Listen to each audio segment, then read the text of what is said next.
कक्षा 6 से बीएससी तक की भौतिक विज्ञान, गणित और विविध प्रतियोगी परीक्षाओं हेतु रीजनिंग एवं गणित की कक्षाएं निःशुल्क प्राप्त करें। इन कक्षाएं निःशुल्क वीडियो देखें और पढ़ें अर्जुन स्टडी चैनल के द्वारा।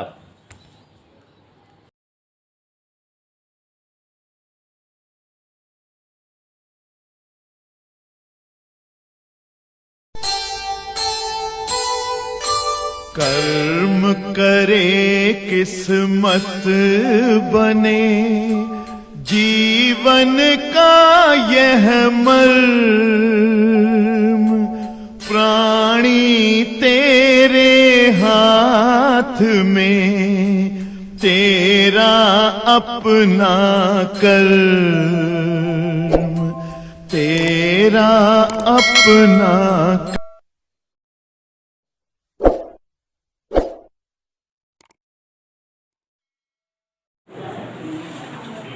प्रकाशिकी यंत्र, यही पाठ पढ़ रहे हैं बच्चों हम लोग, जिसमें आधा टॉपिक पूरा का पूरा पढ़ लिया। इस लेसन प्रकाशिकी यंत्र, भाई देखो नाम से ही फिजिक्स में परिभाषाएं क्लियर हो जाती हैं। प्रकाशिकी यंत्र ऐसे समस्त उपकरण जो प्रकाश की परावर्तन और अपवर्तन घटनाओं पर बने हो, प्रकाशिकी यंत्र कहलाते हैं। फिर हमने आपको इसी लेसन में समझाया था कि प्राकृतिक और कृत्रिम दो प्रकार के प्रकाशिकी यंत्रों से हमें जो है मुलाकात करनी होगी। प्राकृतिक प्रकाशिकी यंत्र का मतलब ऐसे सभी प्रकाशिकी यंत्र जो प्रकृति में स्वतः प्राप्त हो, स्वतः मिले, जैसे मानव नेत्र में जो नेत्र लेंस होता है उसकी वजह से अपवर्तन की घटना से वस्तुओं का प्रतिबिंब दृष्टिपटल पर बनता है और हमें वस्तुएं दिखती हैं। तो हमारा नेत्र भी एक प्रकार का प्रकाशिकी यंत्र है। इसे हम आप नहीं बनाए हैं, बल्कि गॉड ने बनाया दिया हुआ है, इसलिए यह जो है प्राकृतिक प्रकाशिकी यंत्र है। और जो प्रकाशिकी यंत्र ह्यूमन मेड हो, मानव द्वारा बनाया गया हो, उसे कृत्रिम प्रकाशिकी यंत्र कहते हैं। और आपको इसी चैप्टर में पढ़ाए हुए हैं कि दो प्रकार के प्रकाशिकी यंत्रों से मुलाकात होगी कृत्रिम वाले में, एक सूक्ष्मदर्शी और एक दूरदर्शी। सूक्ष्मदर्शी मतलब माइक्रोस्कोप, ऐसे सभी प्रकाशिकी यंत्र जो अत्यंत छोटी से छोटी वस्तुओं का कई गुना बड़ा और स्पष्ट प्रतिबिंब दिखाने के काम आए, सूक्ष्मदर्शी या माइक्रोस्कोप कहलाते हैं। सरल सूक्ष्मदर्शी और यौगिक सूक्ष्मदर्शी, दो प्रकार के सूक्ष्मदर्शी का मैंने विधिवत वर्णन आपको समझाया। अब बच्चों आधा लेसन समझ लो समाप्त हो गया अगर सूक्ष्मदर्शी पढ़ा दिए। अब हम लोगों को इस लेसन में पढ़ना है दूरदर्शी। तो दूरदर्शी नाम से ही स्पष्ट है, दूर स्थित वस्तुओं का स्पष्ट और बड़ा प्रतिबिंब जिस उपकरण द्वारा प्राप्त हो वही टेलीस्कोप या दूरदर्शी कहलाते हैं। बच्चों 9-10 की क्लास में भी आपने दूरदर्शी पढ़ा हुआ है, टेलीस्कोप आपने पढ़ा हुआ है, लेकिन 9-10 की क्लास में जो आपने दूरदर्शी पढ़ा था वह दूरदर्शी जो भी था खगोलीय दूरदर्शी, मतलब ग्रहों, तारों, नक्षत्रों आदि का जो प्रतिबिंब दिखाते थे वह जो है दूरदर्शी खगोलीय दूरदर्शी थे। लेकिन वे सारे दूरदर्शी जो आपने 10th में पढ़ा था, लेंस उनमें लगे होते थे, लेंसों पर जो है कार्य करते थे। अब हम आपको इंटर में लेंस पर भी दूरदर्शी बना के दिखाएंगे और दर्पण पर भी दूरदर्शी बना के दिखाएंगे। और थोड़ा इंटर में आप जान ही रहे हो, हाई स्कूल से थोड़ा डिटेल डीपली पढ़ना पड़ता है। कोई भी प्रकाशिकी यंत्र पढ़ना होता है तो हम लोग समझ चुके हैं कि किसी भी प्रकाशिकी यंत्र का जब वर्णन करना होता है तो 2-3 चीज़ों में वर्णन करते हैं।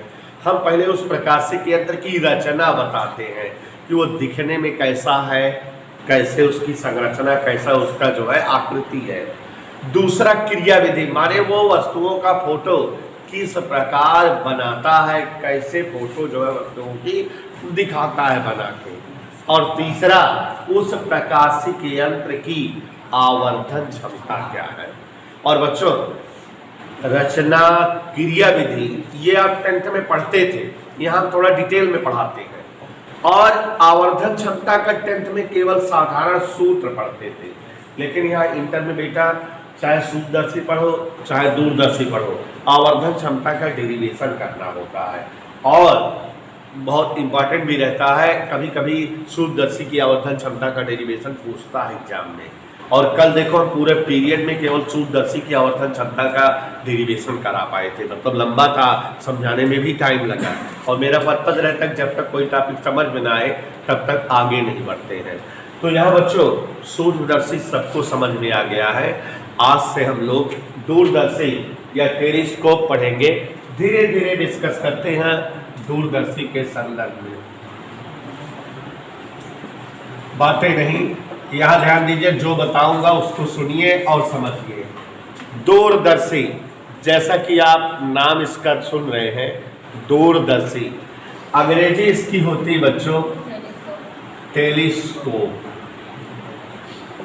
नाम से इसका डिस्क्रिप्शन क्लियर है, दूरदर्शी, दूर की चीजों को दिखाने वाला, मतलब दूर स्थित वस्तुओं का स्पष्ट और बड़ा प्रतिबिंब दिखाने वाला यंत्र दूरदर्शी कहलाता है।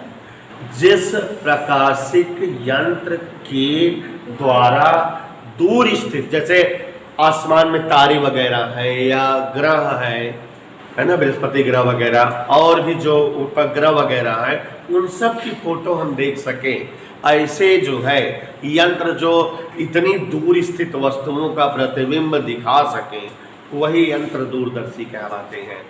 तो दूर स्थित वस्तुओं का स्पष्ट चमकीला प्रतिबिंब दिखाने वाले उपकरण दूरदर्शी कहलाते हैं। और बच्चों, हम लोगों को इंटर की कक्षा में 2 प्रकार के दूरदर्शी पढ़ने हैं। एक है अपवर्तक दूरदर्शी और दूसरा है परावर्तक दूरदर्शी। आपको बताना चाहूंगा कि जो है अपवर्तक दूरदर्शी मतलब 10th में आप पढ़े थे, जो अपवर्तन की घटना में काम करता था।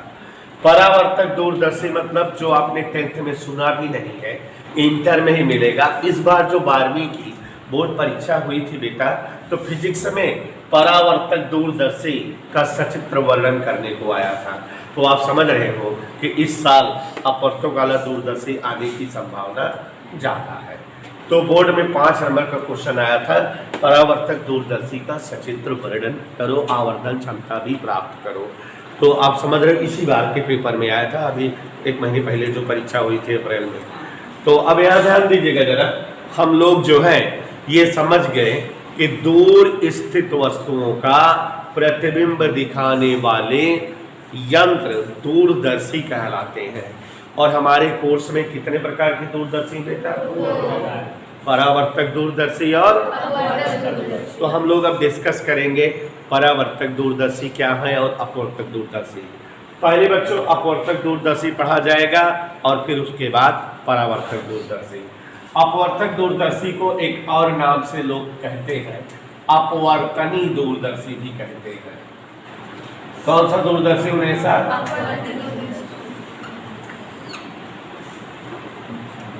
माने अपवर्तन की घटना पे काम करने वाला यंत्र। और जैसा कि आपको पुराने जमाने में बताते चले आ रहे हैं कि अगर प्रकाशिक यंत्र का वर्णन करना होता है तो 1 2 3 पॉइंट में वर्णन करते हैं। रचना उसकी बताते हैं कि उसका डायग्राम कैसे है, क्रिया विधि कैसे वर्किंग है, काम कैसे करता है, और फिर आवर्धन क्षमता, मतलब जो है आवर्धन क्षमता पीछे आपको पढ़ाए हैं m बराबर बीटा बाई अल्फा। तो जो लोग पढ़े हो परिभाषा तोड़ तोड़ के रटाए हैं। अंतिम प्रतिबिंब द्वारा नेत्र पर बना कोण बीटा और स्पष्ट डिस्क की न्यूनतम दूरी पर स्थित वस्तु द्वारा नेत्र पर बना कोण का अनुपात आवर्धन क्षमता पढ़ाए हुए हैं। तो चलिए ध्यान दीजिएगा और ध्यान से समझने का प्रयास करिएगा। अपवर्तनी दूरदर्शी, तो पहले रचना जो सरल सूत्रदर्शी बच्चे पढ़े हैं उसी का अपोजिट रचना अपवर्तनी दूरदर्शी की होती है। तो अपवर्तक दूरदर्शी या अपवर्तनी दूरदर्शी में धातु की 2 बेलनाकार भिन्न भिन्न चौड़ाई की नलिकाएं या पाइप होती है। क्या होती है? धातु की दो बेलनाकार नलिका या पाइप होती है, अलग अलग चौड़ाई की। एक ज्यादा चौड़ी मुंह की होती है और एक, ठीक है। और जो ज्यादा चौड़े मुंह वाली नलिका होती है उसके खुले सिरे से एक बड़ा सा उत्तल लेंस अधिक द्वारक और अधिक फोकस दूरी का लगा होता है, और जिसे हम वस्तु के सामने रखते हैं। जो लेंस वस्तु के सामने की ओर होता है, आप जानते हो, पीछे पढ़ाए हैं, ऑब्जर्वर लेंस या अभिदृश्यक लेंस कहलाता है। और जो कम चौड़े मुंह वाली बेलनाकार नलिका होती है, जिसे हम आगे पीछे चला भी सकते हैं, अंदर बाहर कर सकते हैं, उसके खुले सिरे से छोटे द्वारक और छोटे फोकस दूरी का उत्तल लेंस लगा होता है। और ये उत्तल लेंस आंख के सामने रखते हैं, इसलिए इस लेंस को अभिनेत्रक लेंस या नेत्रिका कहते हैं। मतलब रचना कुछ इस तरह से हुई। शिवम गुप्ता, अपवर्तक दूरदर्शी में एक चौड़े मुंह की बेलनाकार नलिका होती है। दिखा? सबको दिख रही है कि नहीं? Yes, sir. चौड़े मुंह की एक बेलनाकार नलिका होती है, ये ऐसे, जिसके खुले सिरे से अधिक द्वारक और अधिक फोकस दूरी का एक उत्तल लेंस लगा होता है। जिस वस्तु को देखना होता है उस वस्तु की ओर यही लेंस करते हैं, और चूंकि यह लेंस वस्तु के सामने रखा रहता है या वस्तु के सामने होता है, इसलिए इस लेंस को अभिदृश्यक ऑब्जर्वर लेंस कहते हैं। कौन सा लेंस? अब इस चौड़े मुंह वाली बेलनाकार नलिका की दूसरी ओर एक कम चौड़े मुंह वाली बेलनाकार नलिका होती है। देख रहे हैं? Yes, sir. ये कम चौड़े मुंह वाली बेलनाकार नलिका है, और ये नलिका जो है इस तरह से स्क्रू वगैरह इस पर सेटअप होते हैं कि ये जो है बड़ी मुंह वाली नलिका के अंदर बाहर चलाई जा सकती है। इसको वैसे ढीला करते जाते हैं तो ये अंदर होती जाती है, और बाहर की ओर खोलते हैं तो बाहर आती जाती है। इसको हम चला सकते हैं, ठीक है। कम चौड़े मुंह वाली जो बेलनाकार नलिका है उसके खुले सिरे से कम द्वारक और कम फोकस दूरी का एक दूसरा उत्तल लेंस लगा होता है, और इस जो है उत्तल लेंस के सामने हम आंख लगा के देखते हैं। माने यही जो है हमारा नेत्र होता है, और इसलिए हम इसे जो है, ये नेत्रों के सम्मुख लेंस होता है, इस लेंस को अभिनेत्रक लेंस या नेत्रिका, आई पीस अंग्रेजी में कहते हैं। ये जो है सैद्धांतिक फिगर हमारे जो है अपवर्तक दूरदर्शी की है। शुरुआत में जो दूरदर्शी बना था वो इसी तरह से था, लेकिन बाद में अलग अलग भिन्न भिन्न प्रकार की कंपनियां आई और जो है इनने तमाम स्ट्रक्चर में परिवर्तन की, अलग अलग स्टाइल का बना दी। फिजिक्स तो सैद्धांतिक फिगर बनाती है, माने रियली कैसे था। तो ये यही होता है हमारा जो है दूरबीनवा या टेलीस्कोप हुआ, और इधर ऐसे आँखें लगा बड़े मस्त दिखा है ना, ऐसे आँख लगा के ऐसे स्टैंड पे ऐसे रख दी जाता, तो ऐसे लगा के देखते हैं, है ना। Yes, sir. जो बच्चे जीपीएस पब्लिक स्कूल में पढ़े होंगे गोड़े वाले में, तो उसमें एक सर है नीरज सर, वो ज़्यादातर दिखावत रहा था दूरबीन वगैरह, हाँ बनवाए हुए थे, तो वहाँ जो है देख सकते हो आप। तो एक बार जो है हम सुशीलता से पूछ करके इसको फिर से समझा दें। तो ध्यान देना बेटा, दूरदर्शी एक ऐसा प्रकाशिक यंत्र जिसके द्वारा दूर स्थित वस्तुओं का स्पष्ट, चमकीला और बड़ा प्रतिबिंब प्राप्त किया जाए, दूरदर्शी कहलाता है। दूरदर्शी कितने प्रकार के होते हैं? परावर्तक दूरदर्शी और जो दूरदर्शी अपवर्तन की घटना पर कार्य करते हैं वही दूरदर्शी अपवर्तक दूरदर्शी कहलाते हैं, जिनमें जो है अभिदृश्यक और अभिनेत्रक के रूप में उत्तल लेंस प्रयुक्त होते हैं। ऐसे समस्त दूरदर्शी जो परावर्तन की घटना पर काम करते हैं परावर्तक दूरदर्शी कहलाते हैं, जिनमें अवतल दर्पण का इस्तेमाल होता है अभिदृश्यक के रूप में। उसको हम आगे पढ़ेंगे, थोड़ा थोड़ा पढ़ेंगे। तो अब जो है अपवर्तक दूरदर्शी, तो पहले रचना बताने का प्रयास किए हैं अनुज मौर्य जी, देखो जरा। अपवर्तक दूरदर्शी यह एक ऐसा दूरदर्शी होता है जो अपवर्तन की घटना पर काम करता है, जिनमें अभिदृश्यक और अभिनेत्रक के रूप में उत्तल लेंस शामिल होता है। तो रचना कैसे फिगर होती है, इसमें दो अलग अलग चौड़ाई वाली बेलनाकार नलिकाएं होती हैं। अधिक चौड़े मुंह वाली बेलनाकार नलिका जो होती है, जिसका मुंह ज्यादा चौड़ा होता है, कि खुले सिरे से अधिक द्वारक और अधिक फोकस दूरी का उत्तल लेंस लगा होता है, और यह लेंस के सामने वस्तु या वस्तु के सामने इस लेंस को रखते हैं सुस्मी जी, इसलिए इस लेंस को अभिदृश्यक लेंस कहते हैं। और इस नलिका के दूसरे सिरे पर छोटे या कम चौड़े मुंह वाली बेलनाकार नलिका होती है। ये नलिका बड़ी वाली नलिका में आगे पीछे एडजस्ट की जा सकती है। कम चौड़े मुंह वाली बेलनाकार नलिका के खुले सिरे से कम द्वारक और कम फोकस दूरी का उत्तल लेंस लगा होता है, जहां आप नेत्र लगा करके वस्तुओं को देखते हैं, और नेत्रों के सम्मुख होने के कारण इस लेंस को क्या कहते हैं, अभिनेत्रक लेंस। अब बच्चों, जो बच्चे अब जैसे इधर भी 2-4 दिनों से आ रहे हैं, तो सोचो प्रकाश का पूरा टॉपिक हमारा फिनिश हो रहा है। तो परावर्तन कैसे होता है, अपवर्तन कैसे होता है, लेंस क्या है, दर्पण क्या है, पीछे हम लोग बहुत सारी चीज़ें पढ़े हैं, तो थोड़ा दिक्कत हो सकती है बच्चों को।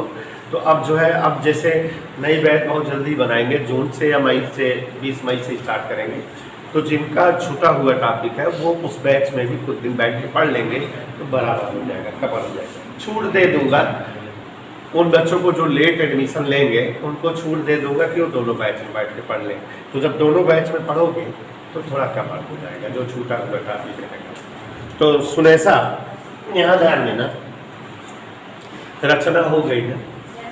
एक अधिक चौड़े मुंह वाली बेलनाकार नलिका होती है, जिसके खुले सिरे से अधिक द्वारक और अधिक फोकस दूरी का उत्तल लेंस, जो किसके सामने रखा जा सकता है। बड़ा इसलिए है क्योंकि वस्तुइया दूर है, तो ज्यादा से ज्यादा प्रकाश की किरणें इस पर आ सके, इसलिए लेंस ज्यादा फोकस दूरी, ज्यादा जो है लंबाई चौड़ाई का लिया गया है। इसके दूसरे सिरे पर कम चौड़े मुंह वाली बेलनाकार नलिका होती है, और जिसके खुले सिरे पर कम द्वारक और कम फोकस दूरी का उत्तल लेंस होता है, जहां से हम वस्तुओं को देखते हैं, और इसलिए जो है ये कौन सा लेंस कहलाता है। अब बच्चों, आपने देखा कि थोड़ा सा इतिहास भी बता दिए, किसका, दूरदर्शी का, और आपको उसके साथ साथ रचना या क्रिया विधि बतानी है। रचना बता दी, अब क्रिया विधि बतानी है। तो क्रिया विधि माने कैसे ये काम करता है, ठीक है। तो पहले वस्तु किसके सामने है, अभिदृश्यक के सामने, तो इसके द्वारा इस वस्तु का क्या बनेगा, प्रतिबिंब, और वो प्रतिबिंब इस लेंस के सामने रहेगा। तो ये लेंस उसका जो है और बड़ा प्रतिबिंब बना देगा, माने इस वस्तु का प्रतिबिंब पहले ये बड़ा सा बनाएगा, और वो प्रतिबिंब इस लेंस के लिए वस्तु का काम करेगा, और ये वाला लेंस उसका प्रतिबिंब और बड़ा कर देगा। तो दूर स्थित वस्तुओं का प्रतिबिंब हमें स्पष्ट बड़ा दिखने लगेगा, और आवर्धन क्षमता का फिर डेरिवेशन भी कर लेंगे, है तो हाँ सर। चलिए ध्यान दीजिएगा, सबसे पहले यहाँ आवर्धन क्षमता का डेरिवेशन कराने के लिए क्रिया विधि बतानी जरूरी है। तो क्रिया विधि देखो जरा, सबसे पहले अभिदृश्यक लेंस बनाते हैं। अभिदृश्यक लेंस मतलब अधिक द्वारक और अधिक फोकस दूरी का ये एक उत्तल लेंस है। बन गया क्या, तो डोलिश होते हुए देखिए, ये हमारा खगोलीय दूरदर्शी का अभिदृश्यक लेंस है। और बच्चों ये इसकी मुख्य अक्ष बना रहे हैं, दिखा कि नहीं? Yes, sir. यहाँ पर इसका कहीं द्वितीयक फोकस है, यहाँ टूयक हो, ऑब्जर्वर लेंस, इसलिए इसका प्रकाशिक केंद्र O लिख रहे हैं। और यहाँ पर इसका द्वितीयक फोकस F डैश हो।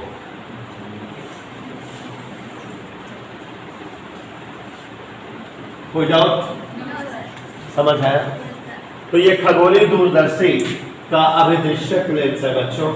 अब इसके द्वारा हम जो है कैसे वस्तु का प्रतिबिंब बनेगा, 10th की क्लास में भी आपने पढ़ा हुआ है, तो गौर फरमाइएगा।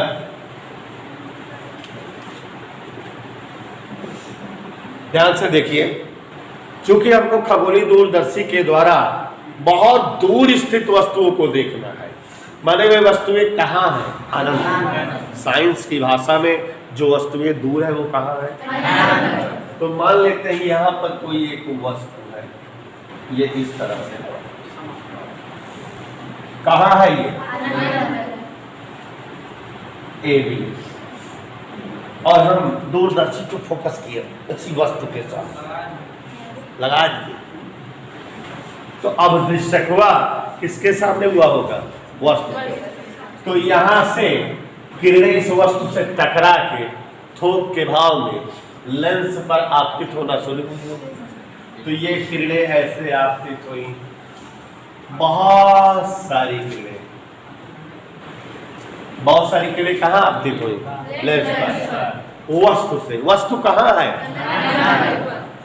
इन किरणों का लेंस के द्वारा अपवर्तन होगा, और अपवर्तन के पश्चात प्रकाशीय केंद्र से जाने वाली किरण ऐसे चली जाएगी, और ये इस तरह से चली जाएगी। कहीं कोई दिक्कत? दोनों किरणें कहीं कट जाएंगी, जहाँ कटेगी वहीं क्या बनेगा? प्रतिबिंब बन गया, वस्तु से बड़ा बन गया कि नहीं? ये इस तरह से प्रतिबिंब A डैश B डैश बना, और आपको बताना चाहूंगा कि ये प्रतिबिंब लेंस के कहां पर बना होगा? द्वितीयक फोकस पर। क्योंकि आपको पीछे हमने पढ़ाया हुआ है, अनंत में स्थित वस्तुओं का प्रतिबिंब वस्तु के फोकस पर बनता है। तो ये अनंत में स्थित वस्तु है, उसका प्रतिबिंब इस फोकस बिंदु पर बना हुआ है। समझ आया बात? एक बार फिर से फोटो समझा दे, मेरा बड़ा मन है समझा दे। ये कोई वस्तु है, कहाँ हुए है? इस वस्तु की ओर दूरदर्शी के अभिदृश्यक को एडजस्ट किए, वस्तु से थोक के भाव में किरणें आपतित हुई, किस पर? अभिदृश्यक लेंस पर, और अपवर्तन के पश्चात उनका प्रतिबिंब A डैश B डैश वस्तु का वस्तु से बड़ा उल्टा वास्तविक प्रतिबिंब अभिदृश्यक लेंस के द्वितीयक फोकस पर A डैश B डैश बन गया। किसके फोकस पर बना? अभिदृश्यक लेंस के द्वितीयक फोकस पर। यहाँ ये अभिदृश्यक लेंस है, अभिदृश्यक लेंस के प्रकाशिक केंद्र से फोकस तक की दूरी फोकस दूरी कहलाती है। लेकिन यही अभिदृश्यक लेंस से प्रतिबिंब की दूरी भी है कि नहीं? वीओ भी यही है, एफओ भी यही है। क्यों? क्योंकि लेंस से प्रतिबिंब जहां बना है वहीं लेंस का फोकस भी है। तो लेंस के प्रकाशिक केंद्र से फोकस तक की दूरी फोकस दूरी, और प्रकाशिक केंद्र से प्रतिबिंब तक की दूरी वी से डिनोट होती है, यहाँ वीओ। और अब ये जो प्रतिबिंब बना है बेटा, ये जो है दूसरे वाले लेंस के सामने रहेगा और वस्तु का काम करेगा। और हमने अभी बताया था कि पाइप को हम आगे पीछे कर सकते हैं। तो इस प्रतिबिंब को हम एडजस्ट करते हैं कि ये अभिनेत्रक लेंस के बहुत नजदीक आ जाए, माने अभिदृश्यक लेंस के प्रकाशिक केंद्र और प्रथम फोकस के बीच समायोजित करें इसको। ये गलत से समझ में आया? अब अभी एक लेंस और बनाना है। कौन सा लेंस है वो? अभिनेत्रक। चलो देखते हैं।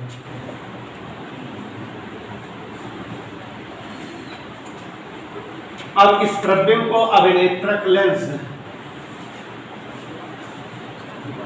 के बहुत नजदीक सेट करनी है।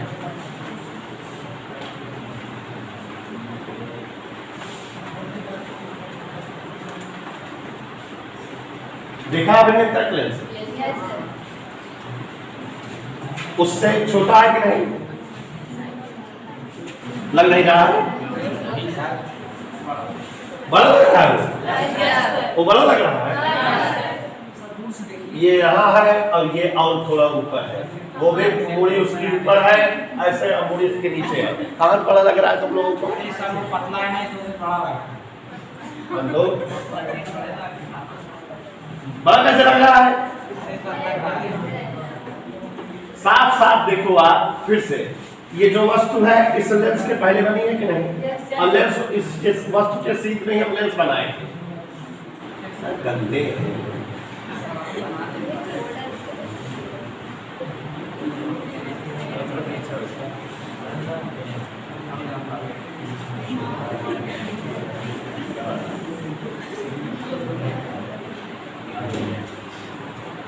अब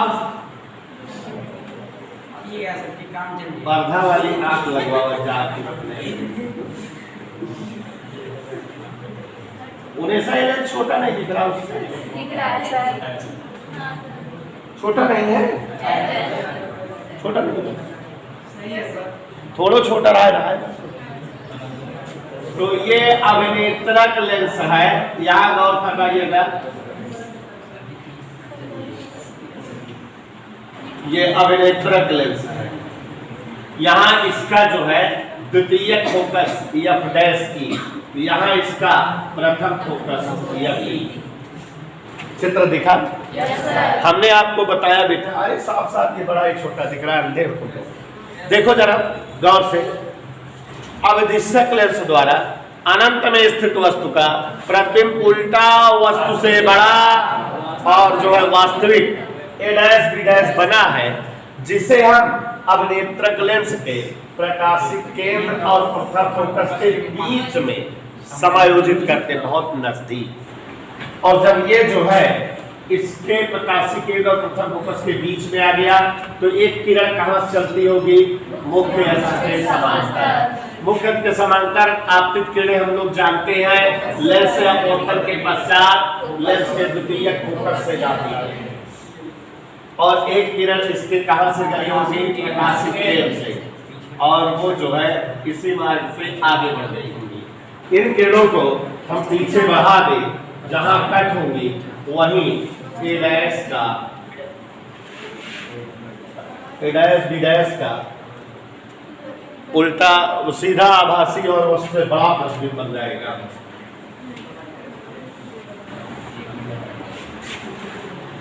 कट गई?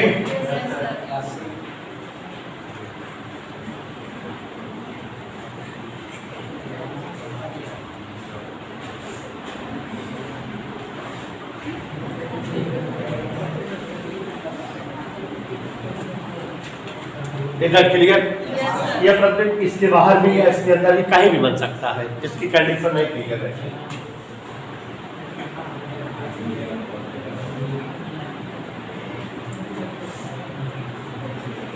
इसका नाम बोलो, A डबल डैश। और बच्चों ये क्रिया विधि हो गई। तो एक बार हम फिर से समझा दे रहे हैं, जिस वस्तु को अपवर्तक दूरदर्शी द्वारा देखना होता है, उस वस्तु के सामने हम अपना अभिदिशक लेंस करते हैं। तो यहाँ जैसे ये वस्तु AB है, इस वस्तु से थोक के भाव में किरणें आपतित होती हैं अभिदिशक लेंस पर। अपवर्तन के पश्चात इनका प्रतिबिंब A डैश B डैश वस्तु से देखो बड़ा दिख रहा है, उल्टा वास्तविक दिख रहा है, और ये प्रतिबिंब देखो जी कहाँ बनता है? इस वाले लेंस के द्वितीयक फोकस पर, और यहाँ लेंस से प्रतिबिंब की दूरी BO और फोकस दूरी FO दोनों सेम है। अब बच्चों उसके बाद प्रतिबिंब A डैश B डैश को अभिनेत्रक लेंस के बहुत नजदीक प्रकाशिक केंद्र और प्रथम फोकस के बीच में एडजस्ट करते हैं। एक किरण मुख्य अक्ष के समांतर चली और अभिनेत्रक लेंस के द्वितीयक फोकस से गई, और एक किरण प्रकाशिक केंद्र से चली। दोनों किरण पीछे बढ़ाए जाने पर ए डैश बी डैश प्रतिबिंब बना, A double dash B double dash प्रतिबिंब बनाती हैं।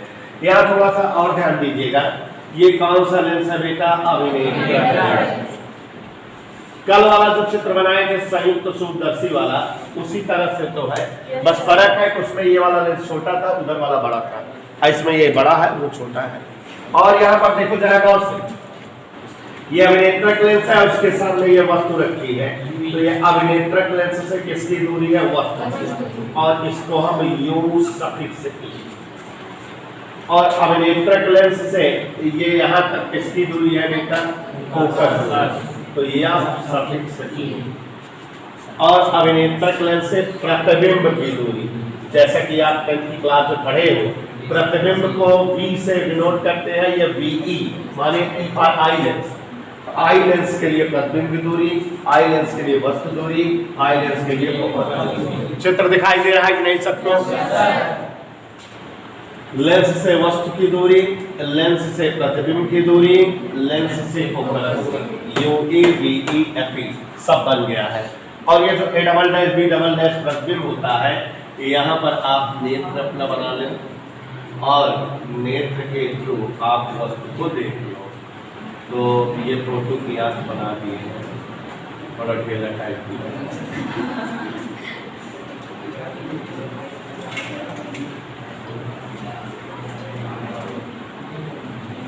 ये वस्तु देखी जा रही है, इधर ओके?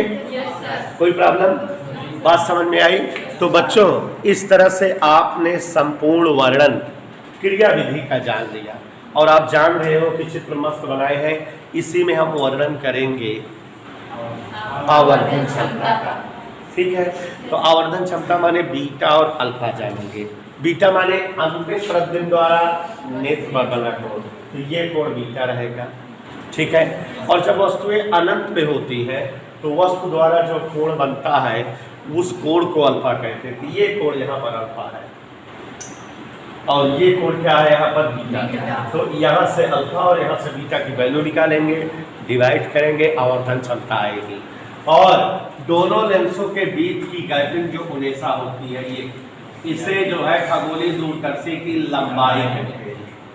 चित्र में देखो, यहाँ से यहाँ तक क्या है? एफ ओ, और यहाँ से यहाँ तक क्या है? यू ई। तो माने इसकी लंबाई यल बराबर चित्र के हिसाब से एफ ओ प्लस यू, यही होगी कि नहीं? तो खगोलीय दूरदर्शी की लंबाई F O plus U E होती है। लेकिन आप जानते हो आवर्धन क्षमता में भी कई कंडीशन लगाते हैं, अंतिम प्रतिबिंब डी पर बने और अंतिम प्रतिबिंब, तो दो अलग अलग कहानी या डेरिवेशन बनते हैं। तो यहाँ तक पहले